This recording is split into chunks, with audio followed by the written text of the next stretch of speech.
Hello বন্ধুরা, আজকে আমি তোমাদেরকে দেখাবো যে ডেনমার্কে এশিয়ান মার্কেটগুলোতে ইন্ডিয়ান কি কি শাকসবজি পাওয়া যায়।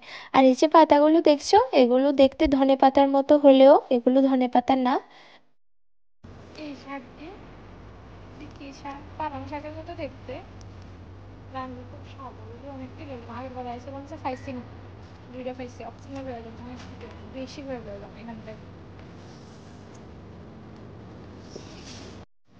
আর এই শাকগুলো দেখতে আর রান্না করলেও কিছুটা পালং শাকের মতো দেখতেও, আবার খেতেও পালং শাকের মতো, কিন্তু এগুলোর নাম আমার জানা নাই এখানে কি।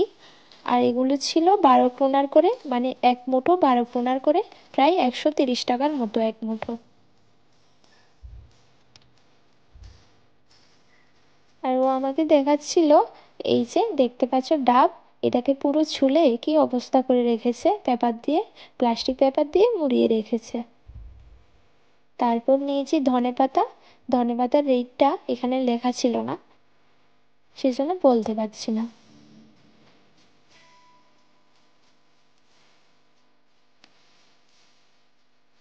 তারপর নিয়েছি এই যে পেঁপে।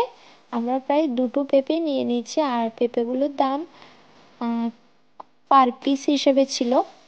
তারপর এখানে রাখা ছিল লঙ্কা, ঢেঁড়স আর তিতকরলা। আর এই যে তরমুজগুলো দেখছো, এগুলো কিন্তু বিশাল বড় বড় তরমুজ, ফোনে অথবা বোঝা যাচ্ছে না। তারপর নিয়েছি ক্যাপসিকাম, যেগুলো ছিল 15 ক্রোনার করে এক প্যাকেট, এই 160 টাকার মতো। এগুলো এসেছে টার্কি থেকে। তারপর নিয়ে নিয়েছি ভেন্ডি, এগুলোর দাম এখানে দেওয়া হলো না, তো সেজন্য বলতে পারছি না।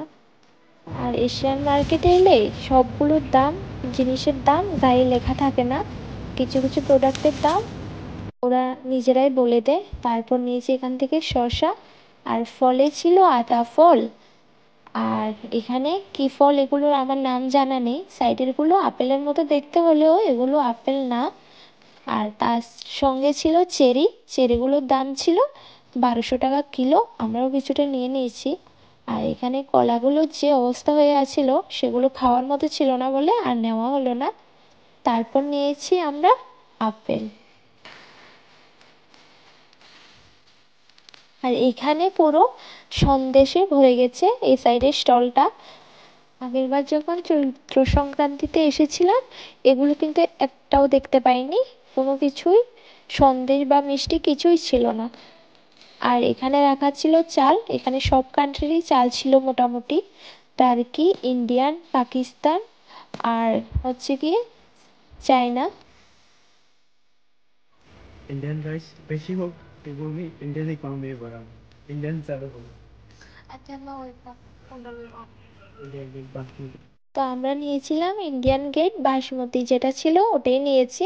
আর যেটার দাম পড়েছিল 125 ক্রোনার, প্রায় ধরো 1500 টাকার মতো। আর এই সাইডটায় পুরো ফ্রিজার ভর্তি মাছ, আর এগুলোকে দেখে আমি প্রথম ভেবেছিলাম রুই মাছ, কিন্তু নাম দেখার পর জানলাম এগুলো সামুদ্রিক মাছ, সেই জন্য আর নিলাম না। আর সাইডে ছিল চিংড়ি মাছ, এটাতে 700 গ্রাম ছিল প্যাকেটে, যেগুলো প্রায় দাম 900 টাকার মতো। আর তাছাড়া ছিল অনেক সামুদ্রিক মাছ, ছোট ছোট মাছ, যেগুলো আমরা নিইনি। আর এখানে ছিল জিওল মাছ, আর যেগুলো প্যাকেটে ছিল দুটো করে, প্রায় 1000 টাকার মতো। তো আমরাও এক প্যাকেট নিয়ে নিয়েছি, এখন গেছে ও বিলিং করাতে, আর আমি তোমাদেরকে এই সাইডটাই দেখাচ্ছি।